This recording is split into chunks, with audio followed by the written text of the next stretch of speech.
Hi guys, welcome back to my channel Meant to Med.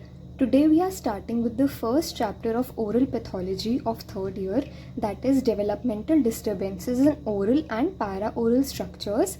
Within this chapter, we'll first discuss developmental disturbances of jaw. Developmental disturbances of jaw में पहली जो हम disorder पढ़ने वाले हैं it is agnathia. Agnathia literally means absence of jaws. Gnathia means jaw and a means absence, right? So agnathia is a lethal anomaly. Lethal anomaly means it is fatal in nature. It can cause death of the baby.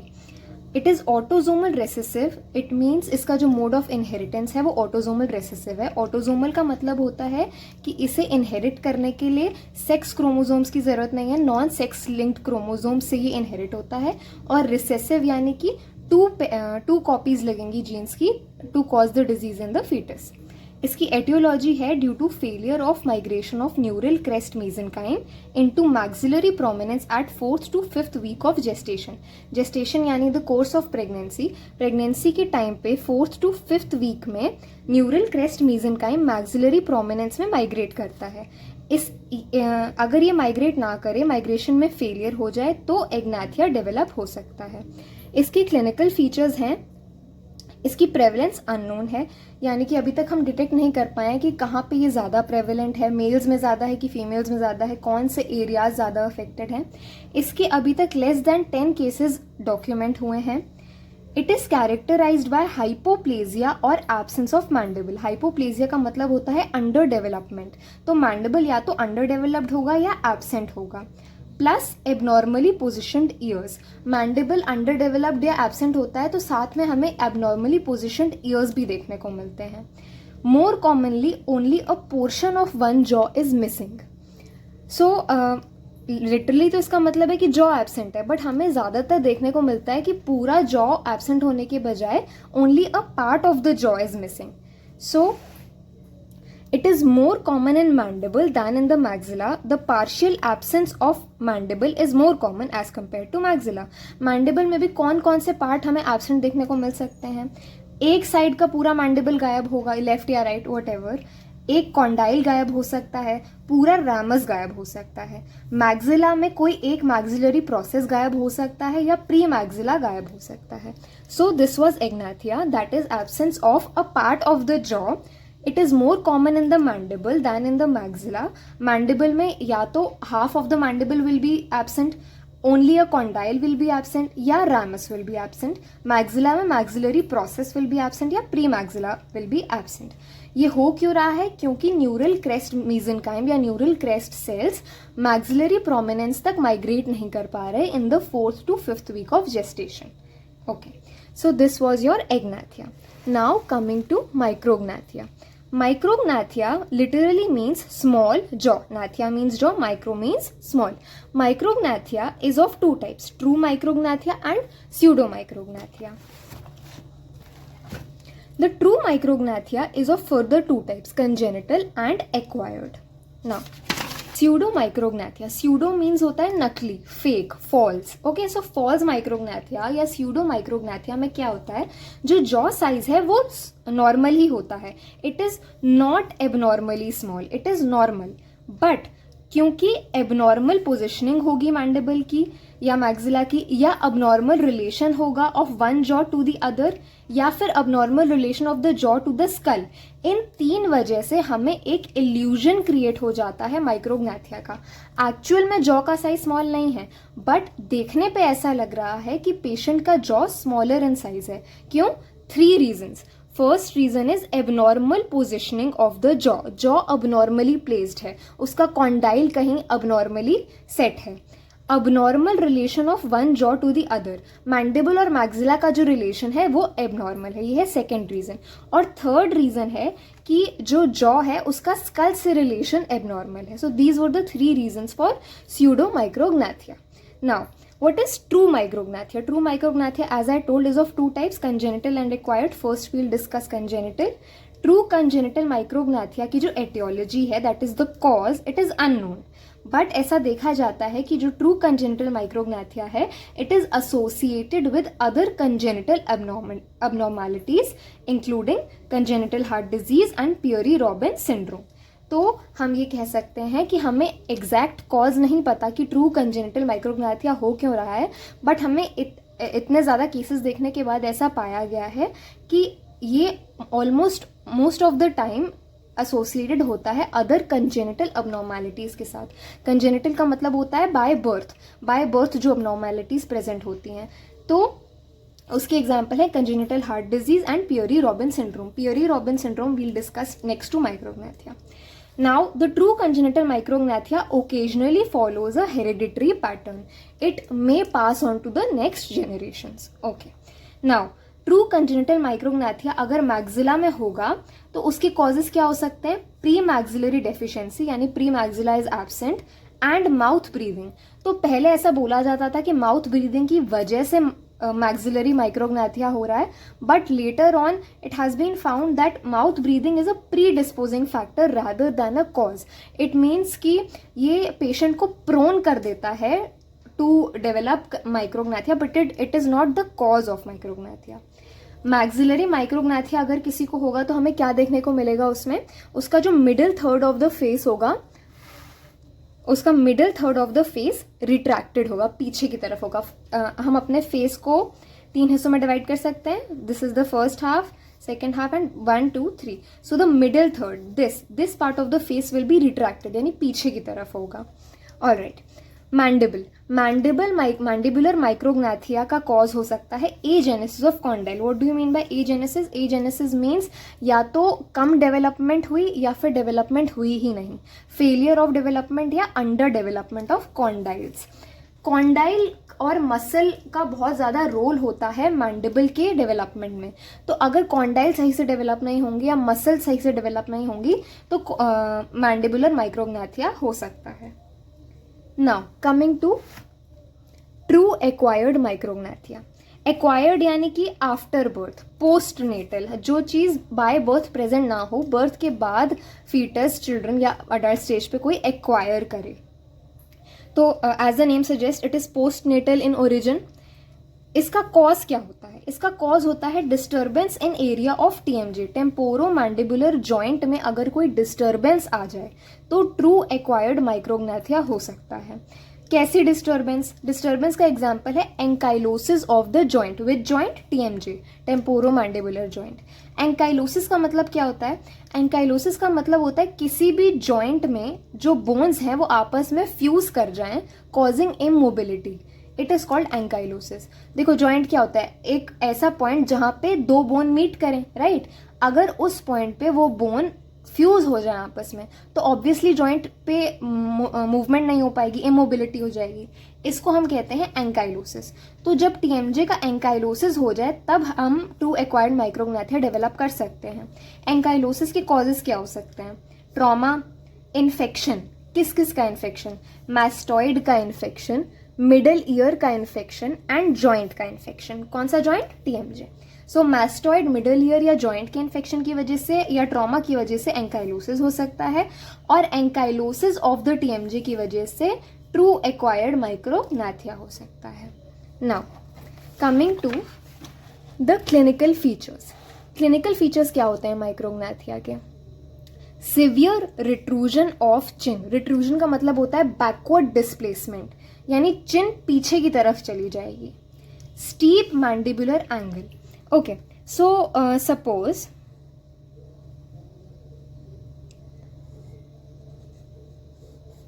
This is a side profile of a face. This is the mandible, ठीक है, body ramus. Now this is the angle of the mandible, ठीक है. ये जो angle बन रहा है, this is angle of mandible, mandibular angle. इसको गोनियल एंगल भी बोलते हैं. ये एंगल नॉर्मली अगर ऐसा है तो माइक्रोग्नाथिया में ये स्टीप हो जाता है. स्टीप का मतलब और ज्यादा ऑब्ट्यूस हो जाता है. तो if normally it is like this, it becomes like this. See, the angle is increase, it has become more obtuse और steep. Another is deficient chin button. What is chin button? Face में chin के area पे जो बोनी prominence होती है, हमारा जो mandibular बोनी prominence या मेंटल प्रोमिनेंस होता है, उसे चिन बटन बोलते हैं. तो जब ये बोनी प्रोमिनेंस या बोनी प्रोट्यूबरेंस जो हमारी चिन पे हम फील करते हैं, अगर ये उतनी प्रोमिनेंटली फील ना हो, ये पीछे की तरफ हो, फ्लैट हो, स्मॉल हो, उसे हम बोलते हैं डेफिशिएंट चिन बटन। तो माइक्रोग्नाथिया के 3 फीचर्स हैं। चिन पीछे की तरफ चली जाएगी, मैंडिबुलर एंगल और ज़्यादा ऑब्ट्यूज हो जाएगा, स्टीप हो जाएगा, स्क्वेरिश फेस हो जाएगा। डेफिशिएंट चिन बटन, जो हमारी बोनी प्रोमिनेंस है चिन पे, वो स्मॉल हो जाएगी, फ्लैट हो जाएगी, इसे कहते हैं deficient chin button. Now coming to Pierre Robin syndrome. Pierre Robin syndrome is named after French physician Pierre Robin. ये एक कंजेनिटल डिफेक्ट होता है, कंजेनिटल यानी बाय बर्थ।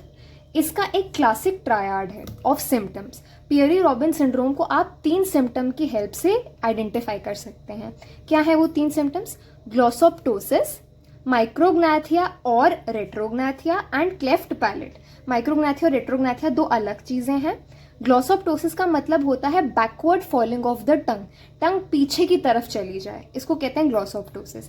माइक्रोग्नाथिया हम ऑलरेडी डिस्कस कर चुके हैं, रेट्रोग्नाथिया अभी हम डिस्कस करेंगे। क्लेफ्ट पैलेट का मतलब होता है एक क्लेफ्ट का फॉर्मेशन हो जाना पैलेट में, वो भी हम अभी डिस्कस करेंगे। Okay, so the affected neonates suffer from, usually ये क्योंकि ये कंजेनिटल डिफेक्ट है तो बाय बर्थ प्रेजेंट है, तो जो बच्चा पैदा होगा तो उसमें हमें क्या देखने को मिलेगा कि उसमें एयरवे ऑब्स्ट्रक्शन हो रहा है। क्योंकि ग्लॉसोप्टोसिस है। ग्लॉसोप्टोसिस यानी बैकवर्ड फॉलिंग ऑफ टंग। टंग अगर पीछे फॉल हो जाएगा तो वो ऑब्वियसली एयरवे को ऑब्स्ट्रक्ट करेगा, राइट। तो हमें नियोनेट्स में एयरवे ऑब्स्ट्रक्शन देखने को मिलेगा और फीडिंग डिफिकल्टीज होंगी, वो बच्चा फीड करने में प्रॉब्लम फेस करेगा। जो हमारा पियरी-रॉबिन सिंड्रोम है वो आइसोलेटेड डिफेक्ट की तरह भी अकर कर सकता है। आइसोलेटेड डिफेक्ट की तरह यानी कि without being associated with any other syndrome, या फिर it is a part of recognised syndrome और other congenital abnormalities. So Pierre Robin syndrome अकेले भी एग्जिस्ट कर सकता है and it can exist as a part of another syndrome और another congenital abnormality. What are the other syndromes जिसका part हो सकता है Pierre Robin syndrome? Stickler syndrome, velocardiofacial syndrome, Treacher Collins syndrome and fetal alcohol syndrome. Treacher Collins syndrome हम इसी chapter में discuss करेंगे। So these 4 syndromes can be a part of Pierre Robin syndrome.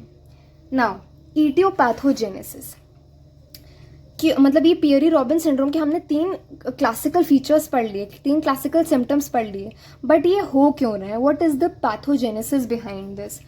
तो हमें ये पता है कि जो प्राइमरी डिफेक्ट है पियरी-रॉबिन सिंड्रोम का वो है अरेस्टेड मैंडिबुलर ग्रोथ। मैंडिबल की ग्रोथ अरेस्ट हो गई, जिसकी वजह से मैंडिबल साइज में छोटा रह गया, जिसको हम बोलते हैं माइक्रोग्नाथिया, राइट। ठीक है, अब इस स्मॉल मैंडिबल की वजह से हमारी जो टंग है वो नॉर्मली डिसेंड नहीं कर पाती, नॉर्मली नहीं रह पाती, तो उसकी वजह से क्या होता है? टंग फॉल्स बैक, जिसे हमने बोला था ग्लॉसोप्टोसिस। क्योंकि टंग पीछे फॉल बैक हो जाती है तो फ्यूजन ऑफ पैलेटाइन शेल्व्स भी प्रिवेंट हो जाता है। तो मैंडिबल की ग्रोथ सही से नहीं हुई तो उसने 2 चीजें प्रिवेंट कर दी, एक प्रिवेंट कर दिया टंग का नॉर्मल डिसेंड और एक प्रिवेंट कर दिया पैलेटाइन शेल्व्स का फ्यूजन। पैलेटाइन शेल्व्स आपस में फ्यूज नहीं हो पाई तो बीच में क्लेफ्ट रह गया, जिसे हमने बोल दिया क्लेफ्ट पैलेट। तो हमने देख लिया कि कैसे माइक्रोग्नाथिया की वजह से बाकी 2 सिम्टम्स क्रिएट हुए, glossoptosis and cleft palate. Now the question arises कि चलो हमें ये तो पता चल गया कि माइक्रोग्नाथिया की वजह से ग्लॉसोप्टोसिस और क्लेफ्ट पैलेट हो रहा है, बट ये माइक्रोग्नाथिया ही क्यों हो रहा है? इसके लिए वाई माइक्रोग्नाथिया 3 थियोरीज हैं हमारे पास। पहली है मैकेनिकल थियोरी। मैकेनिकल थियोरी ये बोलती है कि जब फीटस इन विट्रो होता है, यूट्रस के अंदर होता है, तो उस पर कुछ कंस्ट्रेंट्स होते हैं, because of limited space and movement उस पर कुछ कंस्ट्रेंट्स पड़ते हैं, कुछ रुकावट आती है, जिसकी वजह से मैंडिबल की डेवलपमेंट लिमिट हो जाती है। मैंडिबल की डेवलपमेंट लिमिट हो जाती है तो वो टंग को नॉर्मली डिसेंड नहीं होने देता। टंग नॉर्मली डिसेंड नहीं होती तो पैलेटाइन शेल्स आपस में फ्यूज नहीं हो पाती, इसकी वजह से ग्लॉसोप्टोसिस और इसकी वजह से क्लेफ्ट पैलेट होता है। तो हमें पता चल गया कि मैंडिबल क्यों छोटा है, क्योंकि उस फीटस पे इन विट्रो कंस्ट्रेंट्स पड़ रहे हैं, दबाव पड़ रहा है, और उसी की वजह से ग्लॉसोप्टोसिस और क्लेफ्ट पैलेट हो रहा है। ये थी हमारी mechanical theory.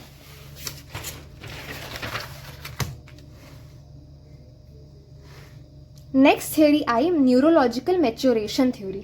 Neurological maturation theory ने क्या बोला कि अगर न्यूरोलॉजिकल मैच्योरेशन में, CNS की मैच्योरेशन में कोई डिले आ गया है तो वो डिले की वजह से जो फीटस है वो मैंडिबुलर एक्सरसाइज में एंगेज नहीं हो पाएगा. Fetus will not engage in mandibular exercises. क्योंकि वो मैंडिबुलर एक्सरसाइजेस में एंगेज नहीं हो रहा, इसलिए उसके मैंडिबल का प्रॉपर डेवलपमेंट नहीं हो रहा. माइक्रोग्नैथिया हो रहा है. माइक्रोग्नैथिया की वजह से टंग प्रॉपरली डिसेंड नहीं हो रही और ग्लॉसोप्टोसिस और क्लेफ्ट पैलेट हो रहा है. लास्ट थ्योरी जो आई वो थी डिसरेगुलेशन थ्योरी.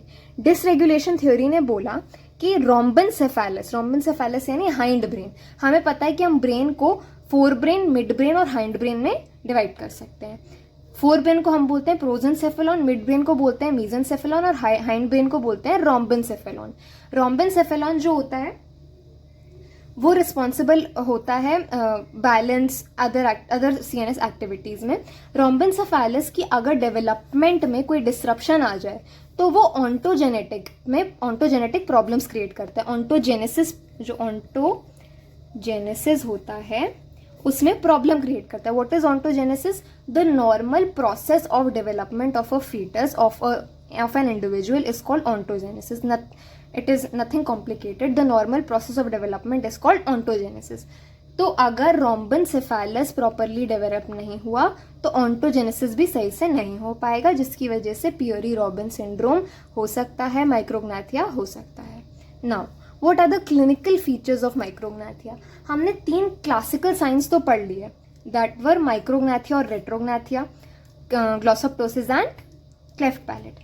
अब माइक्रोग्नैथिया और रेट्रोग्नैथिया में डिफरेंस क्या है? माइक्रोग्नैथिया का मतलब होता है प्रेजेंस ऑफ स्मॉल मैंडिबल. यहाँ पे हम सिर्फ मैंडिबल की बात करें, ऑल्दो मैक्सिला भी हो सकता है, बट पियरी रॉबिन सिंड्रोम में मैंडिबल की बात करते हैं. Presence of small mandible. Obtuse gonial angle. Gonial angle मैंने बताया is another name for mandibular angle. Obtuse हो जाता है, स्टीप हो जाता है, जस्ट मैंने अभी माइक्रोग्नैथिया में समझाया था. And posteriorly located condyle. Condyle अपनी जगह से पीछे लोकेट होगा, जिसकी वजह से चिन पीछे हो जाएगी. ठीक है, रिट्रूजन ऑफ चिन हो जाएगा. तो माइक्रोग्नैथिया में क्या होता है? प्रेजेंस ऑफ स्मॉल मैंडिबल होता है, ऑप्ट्यूस गोनियल एंगल होता है और पोस्टीरियरली लोकेटेड कॉन्डाइल होता है. जबकि रेट्रोग्नैथिया में क्या होता है? Jaw size is normal. Very important, retrognathia में जॉ साइज स्मॉल नहीं होगा, but mandible is retro position with respect to maxilla. Maxilla के रिस्पेक्ट में मैंडिबल जो है वो ज्यादा पीछे प्लेस्ड होता है, जिसकी वजह से मैंडिबल छोटा लगता है, चिन रिट्रूडेड लगती है. ठीक है, इसको कहते हैं रेट्रोग्नैथिया. रेट्रो नाम में आ रहा है, रेट्रो पोजिशन होता है. अब चाहे माइक्रोग्नैथिया हो चाहे रेट्रोग्नैथिया हो, अपीयरेंस कैसा होगा? Bird face appearance. Very important, ये कैरेक्टरिस्टिक अपीयरेंस होता है पियरी रॉबिन सिंड्रोम का, bird face appearance. Now tongue tends to fall back, glossoptosis, right. Tongue जब पीछे फॉल बैक करेगी तो वो एयरवे को ऑब्स्ट्रक्ट करेगी. एयरवे को ऑब्स्ट्रक्ट करेगी तो क्या क्या होगा? ब्रीदिंग डिफिकल्टीज होंगी. ब्रीदिंग डिफिकल्टीज होंगी तो ऑक्सीजन अच्छे से नहीं आएगी, हाइपोक्सिया होगा, ऑक्सीजन की डिफिशियंसी. फीडिंग डिफिकल्टीज होंगी छोटे बच्चों में. साइनोसिस होगा, जब ब्लड में ऑक्सीजन की कमी होगी तो ब्लूइश डिस्कलरेशन ऑफ स्किन देखने को मिलेगा, जिसे हम साइनोसिस बोलते हैं. चोकिंग स्पेल्स होंगे, चोक होगा क्योंकि एयरवे ऑब्स्ट्रक्शन है. ऑब्स्ट्रक्टिव स्लीप एपनिया होगा, क्योंकि ऑब्वियसली एयरवे ऑब्स्ट्रक्शन है तो स्लीप एपनिया देखने को मिलेगा. Even in the first week of life बहुत छोटे बच्चों में भी स्लीप एपनिया देखने को मिलेगा. स्नोरिंग, ठीक है, और इस वजह से इसका मोर्टालिटी रेट बहुत हाई होता है, क्योंकि एयरवे ऑब्स्ट्रक्ट हो रहा है, ब्रीदिंग डिफिकल्टीज हो रही हैं और एसोसिएटेड हाइपोक्सिया हो रहा है. Now third feature is cleft palate without cleft lip. ये बहुत इंपॉर्टेंट है, ये कैरेक्टरिस्टिक होता है पियरी रॉबिन सिंड्रोम का कि पेशेंट क्लेफ्ट पैलेट तो होगा लेकिन क्लेफ्ट लिप एसोसिएटेड नहीं होगा उसके साथ. ये क्लेफ्ट पैलेट में both soft and hard palate will be involve, और जो क्लेफ्ट होगा वो यू और वी शेप्ड का होगा. जो क्लेफ्ट, जो स्पेस होगी पैलेट में वो यू या वी शेप की होगी. Now other clinical features include otitis media. Otitis media का मतलब होता है इन्फ्लेमेशन और इन्फेक्शन ऑफ मिडल ईयर. ठीक, otitis mean inflammation of year, media means middle ear. ठीक है, हियरिंग लॉस हो सकता है, नेजल डिफॉर्मिटी हो सकती है, लैबिरिन्थाइटिस हो सकता है. लैबिरिन्थाइटिस का मतलब होता है इन्फ्लेमेशन और infection of inner ear. Inner ear जो होता है हमारे बैलेंस के लिए रिस्पॉन्सिबल होता है, इसलिए बैलेंस भी बिगड़ा हुआ, बैलेंस लॉस भी होगा पेशेंट में। तो क्या है, मिडल ईयर का भी इन्फ्लेमेशन है, इनर ईयर का भी इन्फ्लेमेशन है। नेजल डिफॉर्मिटी है, डेंटल डिफॉर्मिटी या डेंटल मैलफॉर्मेशन है, दांत में दिक्कत देखने को मिलेगी। फिल्ट्रल मैलफॉर्मेशन, फिल्ट्रल मैलफॉर्मेशन मीन्स फिल्ट्रम में दिक्कत। What is philtrum? So suppose this is your nose, this is your upper lip, lower lip, जो बीच का स्पेस होता है ये अपर लिप और नोज के बीच का, इसको हम फिल्ट्रम बोलते हैं। या फिल्ट्रम में कोई मैलफॉर्मेशन देखने को मिले तो उसे हम फिल्ट्रल मैलफॉर्मेशन बोलते हैं। एयरवे ऑब्स्ट्रक्शन का कॉम्प्लिकेशन होता है ब्रोंकाइटिस एंड निमोनिया, और बहुत रेयर केसेस में सीएनएस डिफेक्ट्स भी देखने को मिलेंगे, जैसे कि language delay, epilepsy, hypotonia and hydrocephalus. Now what is the treatment of this Pierre Robin syndrome? हमारा प्राइमरी एम होता है कि एयरवे ऑब्स्ट्रक्शन ना हो, क्योंकि हमने अभी अभी देखा कि airway obstruction can be lethal, can be fatal. Airway obstruction की वजह से डेथ हो सकती है, बिकॉज उसमें हाइपोक्सिया हो रहा है, उसमें ब्रीदिंग डिफिकल्टीज हो रही हैं। सो हमारा पहला एम होना चाहिए कि पेशेंट को एयरवे ऑब्स्ट्रक्शन ना हो। दूसरा एम जो हमारा है, अगर माइल्ड केस है और बच्चे को फीडिंग डिफिकल्टीज हो रही हैं तो हम उसको ऑब्ट्यूरेटर्स देंगे। Obturators is a device that helps with cleft palate and facilitates feeding, feeding में मदद करेगा। और अगर सीवियर माइक्रोग्नाथिया है, ये तो माइल्ड केस की बात हो गई, अगर सीवियर केस है तो हमें सर्जिकल इंटरवेंशन करना पड़ेगा ताकि हम रेस्पिरेटरी ऑब्स्ट्रक्शन को करेक्ट कर सकें, वरना डेथ हो सकती है। So this was your Egnathia, Micrognathia and Piori-Robin syndrome. In the next video, we'll discuss other developmental disorders of jaw like Macrognathia. Thank you.